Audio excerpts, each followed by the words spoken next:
Buenas tardes, estamos listos para comenzar nuestro estudio de hoy. El líder siervo, el respaldo de su ministerio, experimenta la injusticia a flor de piel. Y ahorita estamos en el tiempo de peticiones. Si usted tiene alguna petición, puede dejarla en el chat y estaremos orando por ella. Hermano Alex Quiroz, nos dirige en oración, por favor. Recordemos, aquí todos somos de casa. Hoy tenemos un invitado especial que es el hermano Carlos Campos. Ya después, al final, tal vez podemos tener un poquito más de conocimiento de él.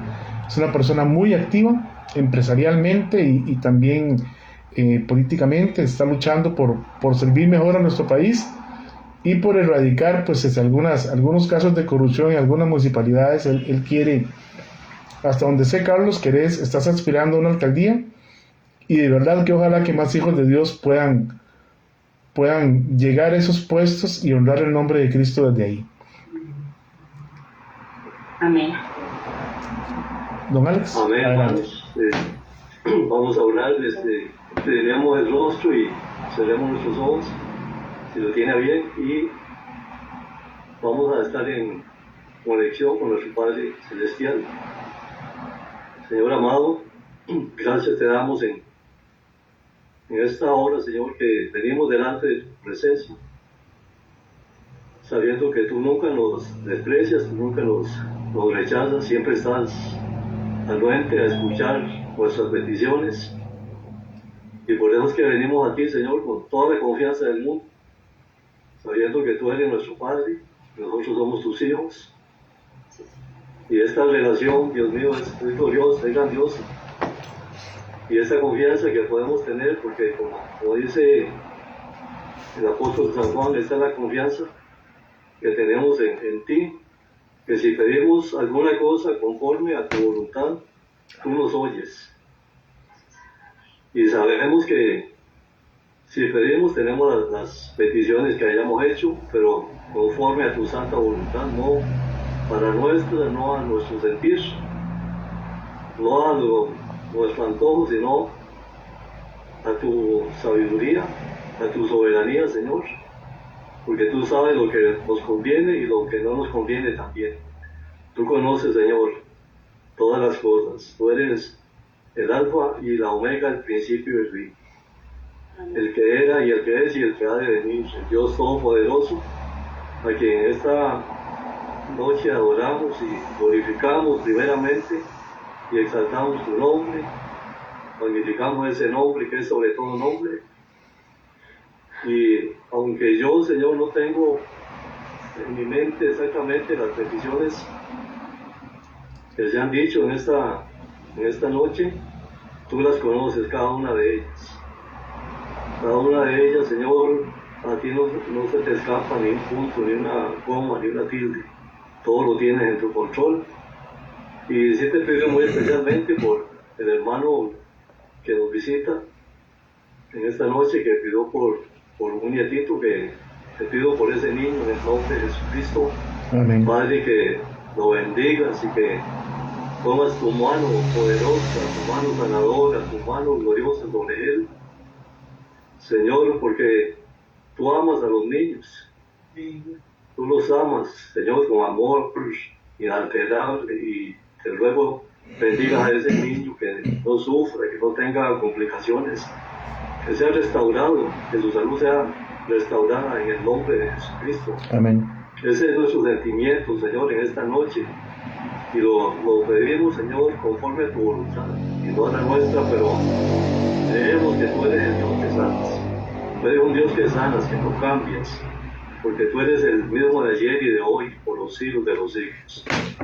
También, Señor, la petición que pidió la hermana por nuestro país, que cada día aquí, Señor, las cosas se complican, el gobierno dividiéndose cada día, muchas muertes, muchos asesinatos, muchos sicarios, mucha droga, Señor, mucho pecado, mucha maldad, accidentes y muertes de tránsito. Todo esto, Señor, está afectando a nuestro país de una manera como nunca antes lo hemos visto, y todo esto, Señor, son consecuencias del pecado.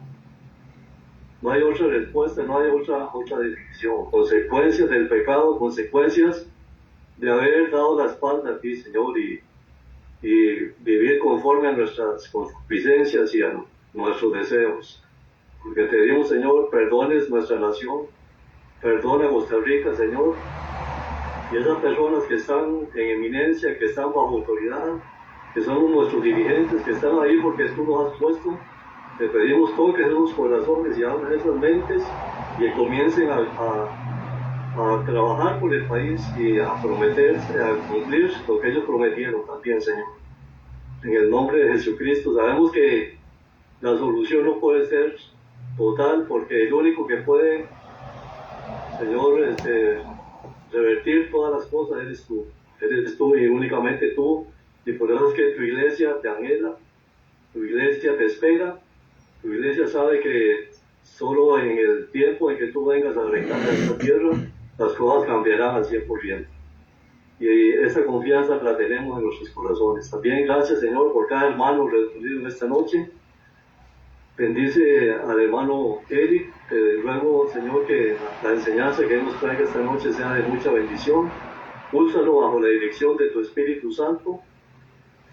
Y también, Padre Celestial, que esta palabra cobre y sea glorificada en nuestros corazones. En el nombre de Jesucristo te pedimos todas estas cosas y las demás peticiones que tú las conoces, las ponemos en tus santas manos. Hágase conforme a tu voluntad y no la nuestra. Pero sí lo pedimos en el nombre que es sobre todo nombre. En el nombre de Jesucristo. Amén. Amén. Amén. Bueno, muchas gracias. Quiero saludar a mi tía Flor Castillo Ramírez, que está ahorita por el Facebook Live. Bueno, hemos estado viendo un estudio de los 4 cánticos del siervo sufriente en el libro de Isaías, y hoy nos toca ver que el siervo de Dios experimenta la injusticia a flor de piel. Nuestro Señor Jesucristo fue juzgado, encontrado inocente y aún así sentenciado a muerte como un delincuente de la peor categoría. Pilato dijo en varias ocasiones que él no encontraba ningún delito en él. Veamos Lucas 4, Lucas 23:4. Y Pilato dijo a los principales sacerdotes y a la gente: ningún delito hallo en este hombre. Aún así ellos gritaron: crucifícale. Si fuese hoy, lo que hicieron con Cristo, además de la tortura inhumana a la que fue sometido, es peor que un linchamiento. Fue crucificado porque la verdad que predicó era demasiado dura para ser soportada por los religiosos de la época.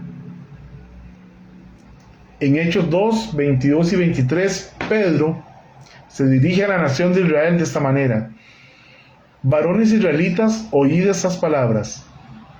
Jesús Nazareno, varón aprobado por Dios entre vosotros, con las maravillas y señales que Dios hizo entre vosotros por medio de él, como vosotros mismos sabéis, a entregado por el determinado consejo y anticipado conocimiento de Dios, prendisteis y matasteis por manos de inicuos, crucificándole.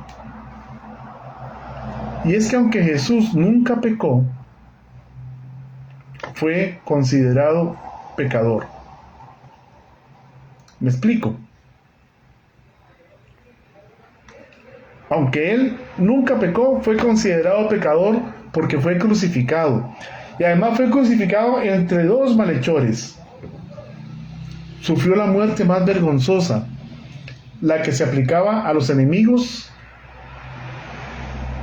y a los peores criminales, con una muerte lenta y dolorosa. Dice 2 Corintios 5:21: al que no conoció pecado, por nosotros lo hizo pecado, para que nosotros fuésemos hechos justicia de Dios en él. Una muerte como esa hoy sería objeto de noticias en primera plana, de marchas por los derechos humanos, pisoteados contra este hombre llamado Jesús de Nazaret. Pero no serían por hacer justicia.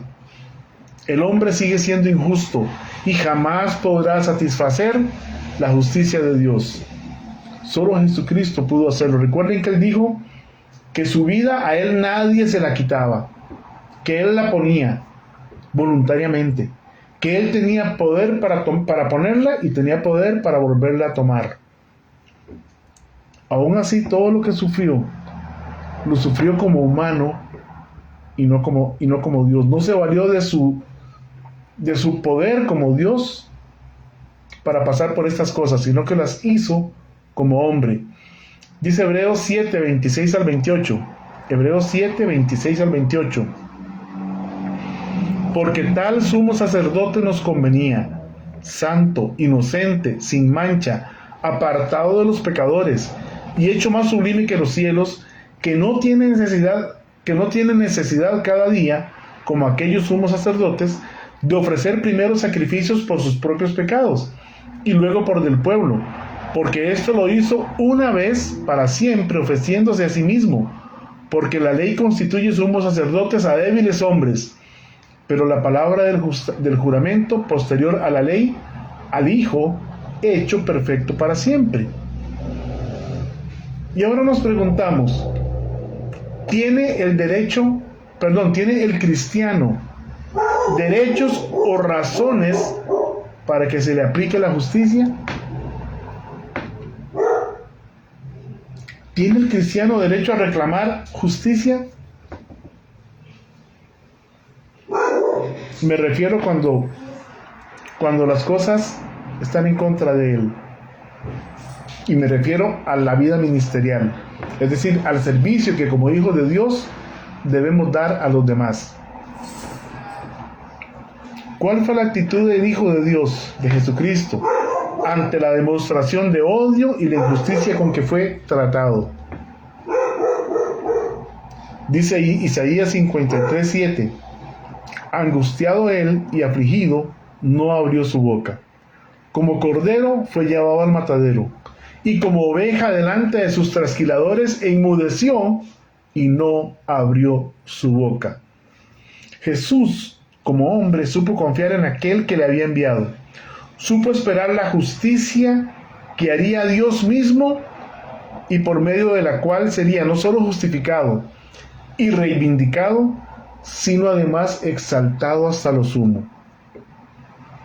Isaías 58, 9 dice: cercano está de mí el que me salva. ¿Quién contenderá conmigo? Juntémonos. ¿Quién es el adversario de mi causa? Acérquese a mí. He aquí que Jehová el Señor me ayudará. ¿Quién hay que me condene?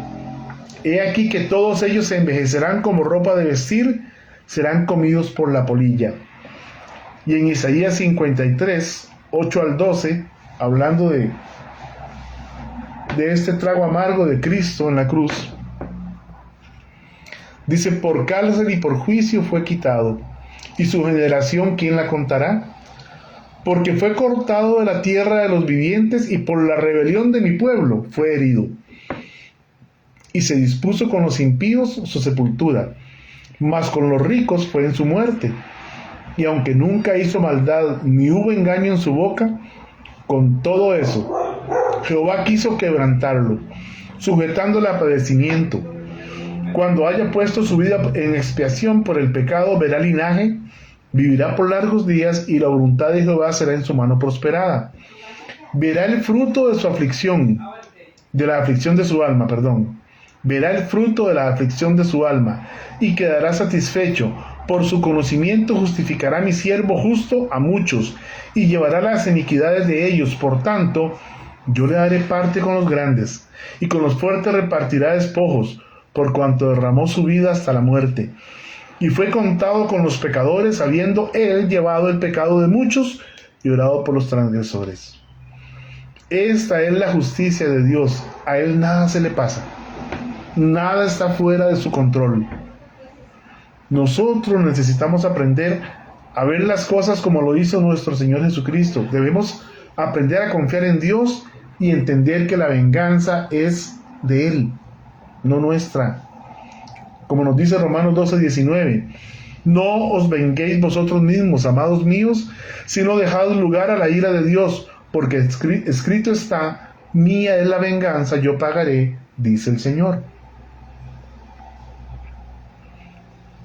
Entonces, si el mismo Jesús sufrió oposición, ¿por qué me sorprendo, si estoy obedeciendo al Señor, de que otros se pongan en mi contra? Como dice Hebreos 12:1-4, por tanto nosotros también, teniendo en derredor nuestro tan grande nube de testigos, despojémonos de todo peso y del pecado que nos asedia, y corramos con paciencia la carrera que tenemos por delante, puestos los ojos en Jesús, el autor y consumador de la fe, el cual por el gozo puesto delante de él sufrió la cruz, menospreciando el oprobio, y se sentó a la diestra del trono de Dios. Considerad a aquel que sufrió tal contradicción de pecadores contra sí mismo, para que vuestro ánimo no se canse hasta desmayar, porque aún no habéis resistido hasta la sangre, combatiendo contra el pecado. Siempre que al leer un pasaje encontremos al inicio la frase por tanto, es necesario que indaguemos de qué se viene hablando. En el capítulo anterior a este pasaje, en Hebreos capítulo 11, se habla de los héroes de la fe. Pero lo que nos atañe está en los últimos 6 versículos del capítulo. Se los leo. Hebreos 11, 35-40 dice: las mujeres recibieron a sus muertos mediante resurrección, mas otros fueron atormentados, no aceptando el rescate a fin de obtener mejor resurrección. Otros experimentaron vituperios y azotes. Está hablando de los héroes de la fe. Léase todo el capítulo de Hebreos para que sepa de quiénes está hablando.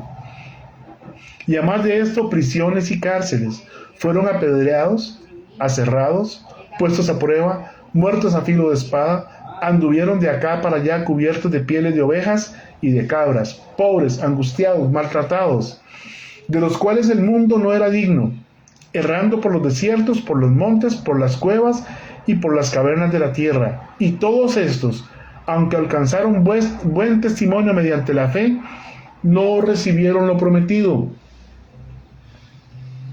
proveyendo Dios alguna cosa mejor para nosotros, para que no fuesen ellos perfeccionados aparte de nosotros. Hermano Alex, para usted, cuando se cumpla el nuevo pacto, cuando estemos en el nuevo pacto, estos hombres van a recibir lo que Dios les prometió. Lo vamos a ver en el estudio del nuevo pacto que usted ha pedido. ¿De acuerdo? Amén, hermano. Amén. Ahora que sabemos... Sería ya para el milenio. Exactamente, todo esto es para el milenio. Ahí es el nuevo pacto. Muy bien. Ahora que sabemos cómo es la vida del que quiere obedecer y servir a Dios, podemos entender mejor el capítulo 12 de Hebreos. Y vamos a poner atención al verso 3, Hebreos 12:3. Considerad a aquel que sufrió tal contradicción de pecadores contra sí mismo, para que vuestro ánimo no se canse hasta desmayar. La palabra considerar viene del griego analogizomai. Es de donde viene la palabra analogía. Y esta palabra implica observar, contemplar. Dicho de otra forma, contemplemos y observemos detenidamente la vida de Cristo. Comparémosla entonces con nuestra vida para que comprendamos que el camino del perfeccionamiento que debe seguir el siervo de Dios es el sufrimiento. Es decir, todo aquel que pretende agradar a Dios con su vida tiene que entender que es por medio del sufrimiento que se va a perfeccionar. Y parte de ese sufrimiento es la oposición abierta e injustificada de los que no soportan que la vida de un hijo de Dios obediente les acuse. Cuando me refiero a los que se oponen, no hablo solo de los inconversos, hablo de los mismos hermanos, aquellos más débiles en la fe, tan débiles que en lugar de imitar lo bueno en la vida de quienes se esfuerzan por servir al Señor en obediencia, los critican y los acusan sin razón. Y como también cometemos errores, estos hermanos más débiles van a tratar de maximizar esos errores para que su ego se vea menos afectado. Y entonces, ¿qué hacemos con esos hermanitos? Los echamos de la iglesia. Pues no es así. Primero, véalos como un medio que Dios utiliza para perfeccionar nuestra paciencia. Si usted se encuentra con alguien muy difícil en su iglesia, véalo como una persona que Dios está usando para perfeccionar su propia paciencia. A esos hermanitos, ámelos y ore por ellos para que maduren. Veamos Romanos 14, 1 y 2. Dice: reciban bien a los cristianos débiles, es decir, a los que todavía no entienden bien qué es lo que Dios ordena. Si en algo no están de acuerdo con ellos, no discutan.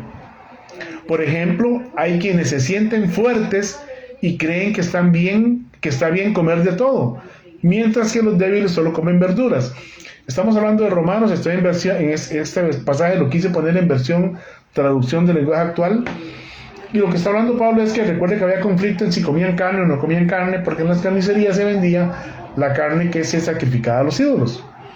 Entonces Pablo les dice: no discutan con ellos, si lo que quieren comer son verduras, pues que coman verduras. Nadie nos puede criticar por comer lo que Dios nos permite comprar para comer. Así de sencillo, ¿verdad? Romanos 15:1 nos dice: así que los que somos fuertes debemos soportar las flaquezas de los débiles y nos agradamos a nosotros y no nos agradamos a nosotros mismos. Así que los que somos fuertes debemos soportar las flaquezas de los débiles y no agradarnos a nosotros mismos. Es decir, perdónelos. A esos hermanitos débiles que se pasan oponiéndose a usted, perdónelos.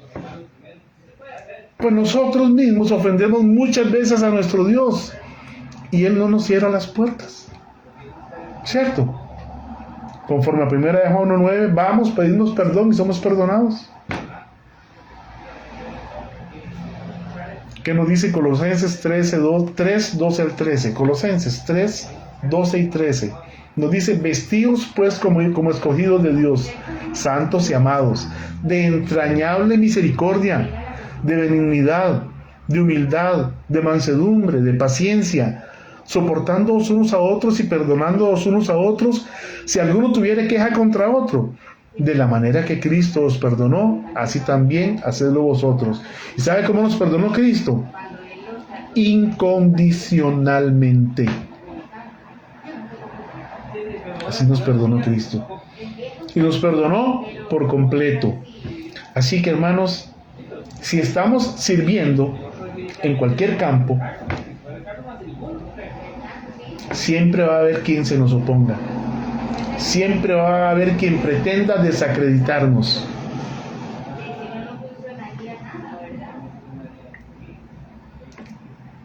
Tenemos que aprender a defendernos, pero sin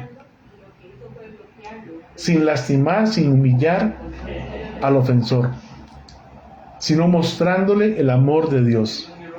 Sabemos que no es fácil soportar el sufrimiento, pasar por alto las ofensas, manejar el desprecio de los demás, especialmente cuando son nuestros consiervos, miembros de la misma congregación o personas que dicen ser hijos de Dios como nosotros. El maltrato hace que muchos fracasen en su ministerio, que se desanimen y permiten que crezcan en sus corazones raíces de amargura. Quizá creyeron que ser un hijo de Dios y el sufrimiento son cosas incompatibles, pero no. La vida de Jesús y la de los que Él llamó a su servicio estuvieron llenas de dolor y sufrimiento. Y es por medio de este camino que seremos preparados para comprender y consolar a los que sufren. Romanos 8:18 nos dice: pues tengo por cierto que las aflicciones del tiempo presente no son comparables con la gloria venidera que en nosotros ha de manifestarse. ¿Sabe usted? Bueno, hay otro pasaje que quiero leer, Romanos 8:28. Y sabemos que a los que aman a Dios, todas las cosas les ayudan a bien. Esto es, a los que conforme a su propósito son llamados. Si usted tiene un llamado de Dios, va a sufrir oposición. ¿De quién? De todos los que no entienden qué es lo que Dios ordena, porque son más débiles en la fe. No los destruya, no los margine, no los trate mal. Ámelos, perdónelos, restáurelos y Él es el mejor ejemplo de Cristo Jesús en su propia vida. ¿Sabe usted con cuál propósito le llamó Dios? Si lo sabe, obedezca. Y si no lo sabe, ore para que inquiera de Dios qué es el propósito de Él para su vida y obedezca. Y enfrente, dependiendo de Dios, como Cristo mismo lo hizo, todo lo que venga por causa de su obediencia a ese llamado de Dios. Y recuerde Gálatas 2:20, con Cristo estoy juntamente crucificado, y ya no vivo yo, mas vive Cristo en mí, y lo que ahora vivo en mi carne, lo vivo en la fe del Hijo de Dios, el cual me amó y se entregó a sí mismo por mí. Dicho de otro modo, mi vida ya no es mía, su vida ya no es suya. No estamos aquí para vivir nuestra vida, sino para que Cristo siga viviendo en nosotros y a través de nosotros. Y este pasaje no era solo para Pablo, y no es solo para usted, y no es solo para mí.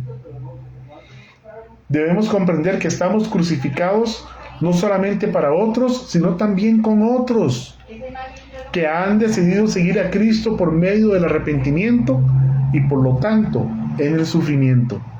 Cuando oramos en medio del dolor somos transformados. Nuestros corazones se hacen más sensibles, más generosos, y somos preparados para recibir y aceptar. Perdón, tengo un gatito aquí conmigo. Somos preparados para recibir y aceptar a los que Dios ha puesto para que les sirvamos, aún a aquellos que se nos oponen. Es gozo y no miseria lo que debemos tener en medio del sufrimiento. Y esto solo podemos hacerlo dependiendo de Dios, reconociendo nuestra insuficiencia para poder comprender la grandeza del poder de Dios y verlo actuar en nuestras vidas, para bendición de aquellos a quienes servimos, aun los que se nos oponen, y para gloria de Dios Padre y de nuestro Señor Jesucristo. Al orar de la misma forma que lo hacía David, expresemos a Dios sin temor todo lo que sentimos. ¿Qué es todo lo que sentimos? Hagámoslo con sinceridad. Si sentimos amor, expresémoslo. Dolor, deseos de vengarnos, confusión, angustia, expresémoselo a Dios con sinceridad. David lo hizo de esa manera y no por eso Dios dejó de amarlo. Tampoco nos dejará de amar a nosotros. Hablemos con Dios con confianza. De por sí Él sabe lo que sentimos. Si yo estoy enojado con Pablito y lo quiero agarrar del pescuezo, Dios sabe que lo quiero hacer.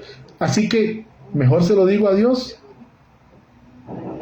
Y dejemos todos esos sentimientos, todos esos pensamientos cautivos en la obediencia a Cristo, y Él nos guiará para que podamos resolver nuestros conflictos y actuar de forma que seamos edificados, fortalecidos y que en todo Él sea glorificado. Veamos 2 Corintios 10, 3 al 5. Pues aunque andamos en la carne, no militamos según la carne, porque las armas de nuestra milicia no son carnales, sino poderosas en Dios para la destrucción de fortalezas, derribando argumentos y toda altivez que se levante contra el conocimiento de Dios, y llevando cautivo todo pensamiento a la obediencia a Cristo. Convenzamos a los otros, no por fuerza, sino por amor, dejando que el amor de Dios sea el que los convenza a ellos. Seamos canales del amor de Cristo. Nuestro Señor Jesús, en uno de sus momentos de mayor angustia, cuando oraba en Getsemaní, lo hizo con estas palabras: Padre, si quieres, pasa de mí esta copa, pero no se haga mi voluntad, sino la tuya. Eso está en Marcos 14, 32 al 34. Vinieron pues a un lugar que se llama Getsemaní, y dijo a sus discípulos: sentaos aquí entre tanto que yo oro. Y tomó consigo a Pedro, a Jacobo y a Juan, y comenzó a entristecerse y a angustiarse, y les dijo: mi alma está muy triste, hasta la muerte. Quedaos aquí y velad. Oigan las palabras de Jesús. Jesús, nuestro Salvador, dijo: mi alma está muy triste, hasta la muerte. Él era capaz de expresar ese sentimiento. Así que no temamos nosotros en hacerlo también.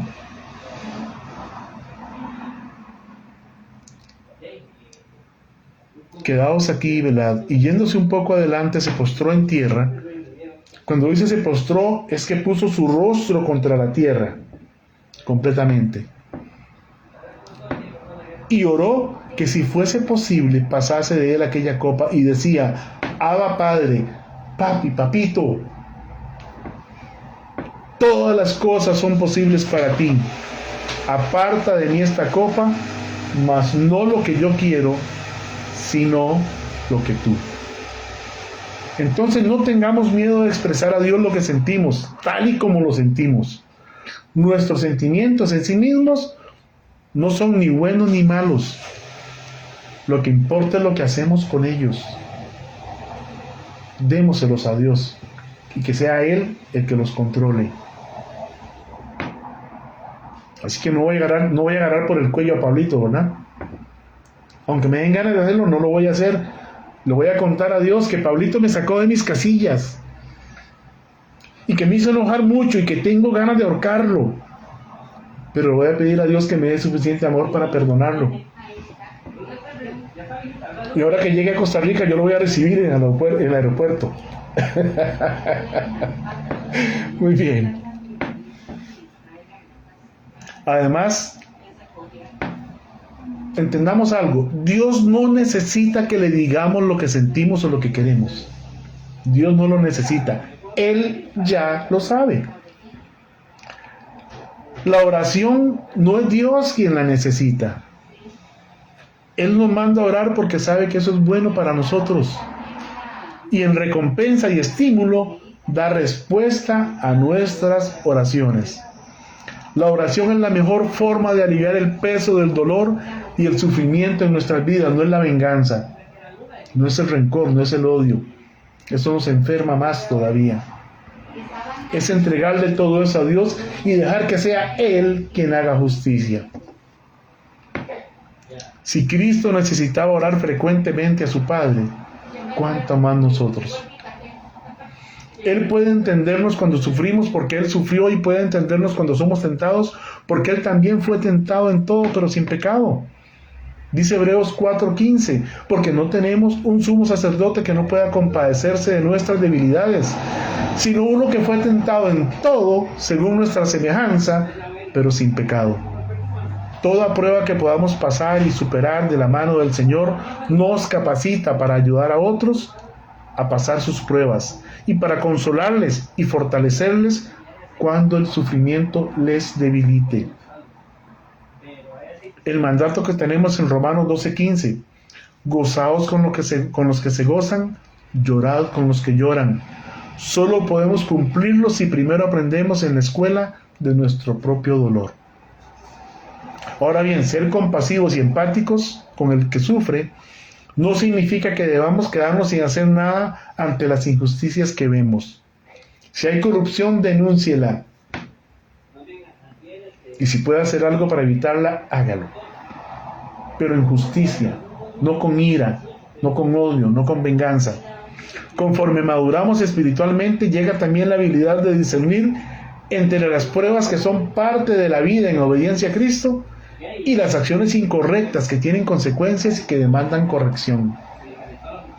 Aún en esa circunstancia que demanda corrección, el siervo de Dios debe mostrar amor y misericordia. Gálatas 6:1 dice: hermanos, si alguno fuere sorprendido en alguna falta, vosotros que sois espirituales, restauradle con espíritu de mansedumbre, considerándote a ti mismo, no sea que tú también seas tentado. Es decir, póngase en los zapatos del otro, siéntese en la silla del otro, sienta lo que él siente y trátelo como a usted le gustaría que le trataran si usted fuera el que cometió la falta. Trátelo así. Porque el siervo de Dios está para servir y no para ser servido. Bueno, que Dios me lo bendiga. Estamos acá, dice Dice, bueno, saludamos también a doña Zaida Rivera en Facebook Live. Y bueno, agradezco a las personas que se conectan. También se conectan posteriormente algunas personas cuando la publicación se hace y pasan algunos días. Gracias por ustedes. Ojalá que este mensaje haya sido de bendición para su vida y que nos ayude a entender que servir a Dios no es fácil y que no estamos ahí para que nos alaben, para que nos digan que qué bonito que lo hicimos. Estamos ahí para obedecer lo que Dios ha dicho en su palabra. Que el Señor me lo bendiga. Voy a terminar aquí la transmisión por Facebook Live y nos vemos la próxima semana.